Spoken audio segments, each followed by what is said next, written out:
তাহলে স্বীকার করলো তো যে মমতা বন্দ্যোপাধ্যায়ের স্কিমগুলো জনকল্যাণ স্কিম বলে।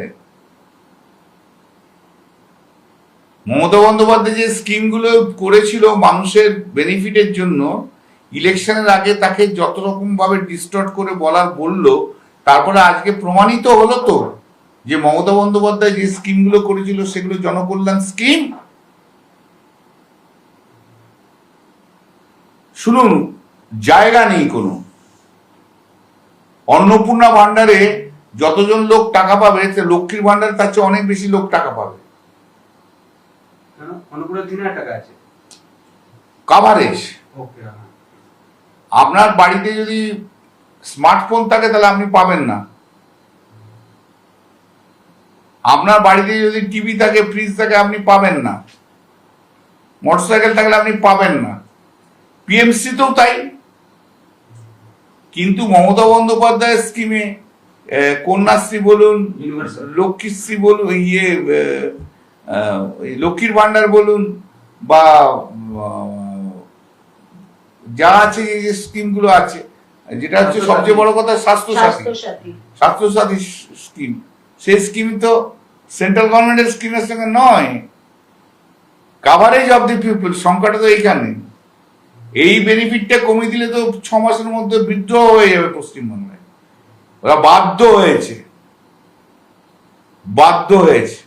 2000 সালে কলকাতা হাইকোর্ট, আমি তখন সেন্ট্রাল গভর্নমেন্টের লয়ার ছিলাম, 2000 সালে চিফ জাস্টিস, কলকাতা হাইকোর্টের চিফ জাস্টিস বলেছিল 2 বছরের মধ্যে ফেন্সিং করতে হবে সেন্ট্রাল গভর্নমেন্টকে। 2000 সাল থেকে 2026 বছর ওরা কোর্টের অর্ডার ফলো করে না। ফেন্সিং এ তো কোনো আপত্তি নেই, করুক না। রাজ্য জমি দেবে কি? তুমি নিজে করো না। যে বর্ডার এরিয়া, সেই বর্ডার এরিয়া কখনো রাজ্যের জমি হয় না। বর্ডার এরিয়ার 6-7 কিলোমিটার আগে রাজ্যের ক্ষমতাটা হারিয়ে যায়। ওইটা সেন্ট্রাল গভর্নমেন্টের হয় বর্ডার এরিয়া। যেমন সমুদ্রে 8 নিউমিট কি বলে ওটা, নটিক্যাল মাইল, 7-8 নটিক্যাল মাইল পর্যন্ত রাজ্য সরকারের জুরিসডিকশন। 7-8 নটিক্যাল মাইলের পর সেন্ট্রালের jurisdiction up to the international border. International border কখনো কোনো স্টেটের জুরিসডিকশন হয় না। এটা সবসময় সেন্ট্রালের জুরিসডিকশন থাকে, ইন্টারন্যাশনাল বর্ডার। এসব নাটকের কথাবার্তা বলে তো ভোটটা নিয়ে গেছে। আরে জমি তো ওদেরই দেবে, আবার কি? আমি তো এই কথাটাই বোঝাতে পারছি না। এটা সরকারের জমি নয়, জমিটা হচ্ছে সেন্ট্রাল গভর্নমেন্টের জমি। বর্ডার লাইনে কখনো কোনো বর্ডারে জমি রাজ্য সরকারের হতে পারে না।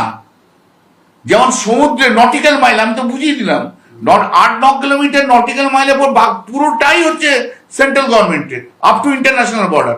তেমনি ল্যান্ডের ক্ষেত্রে বর্ডার লাইনের আগে পর্যন্ত 5-6 কিলোমিটার হবে বোধ, আমি এক্স্যাক্টলি জানি না, আপ টু স্টেট গভর্নমেন্ট, তারপর স্টেট গভর্নমেন্টের নয়।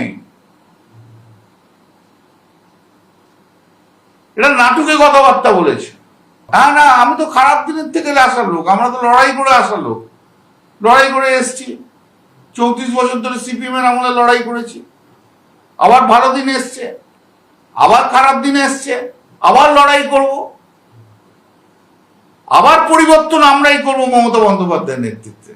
মমতা বন্দ্যোপাধ্যায় দুটো ইতিহাস, একটা ইতিহাস তৈরি করেছে আর একটা ইতিহাস তৈরি করবে। বিজেপিকে সরিয়ে দিদি তো কাউকে বলেনি, দিদি একটা অনুরোধ করেছে, অ্যাপিল করেছে। সেই অ্যাপিলটা তাদের যদি অন্যভাবে চোখে দেখে দেখবেন। কে যেন ওদের একটা উল্টোপাল্টা লোক সব উল্টোপাল্টা সব কথা বলেছে। তো আমরাও তো যদি বলি, আমরা তো বলছি না এখন, আমরাও তো বলতে পারি খুনি ধর্ষণকারী সিপিএম এর সঙ্গে কেন যাব?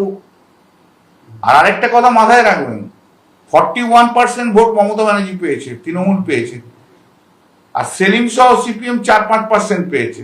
অর্থাৎ মমতা ব্যানার্জি হচ্ছে opposition to the BJP, not the CPM.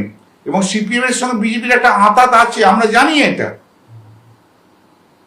আঁতাত আছে। আইএসএফ এর সঙ্গে আঁতাত আছে বিজেপি, বিজেপির বি টিম হচ্ছে আইএসএফ এবং সিপিএম, পুরো টাকাটাই বিজেপি থেকে দিয়েছে, ওরা ইলেকশন করেছে।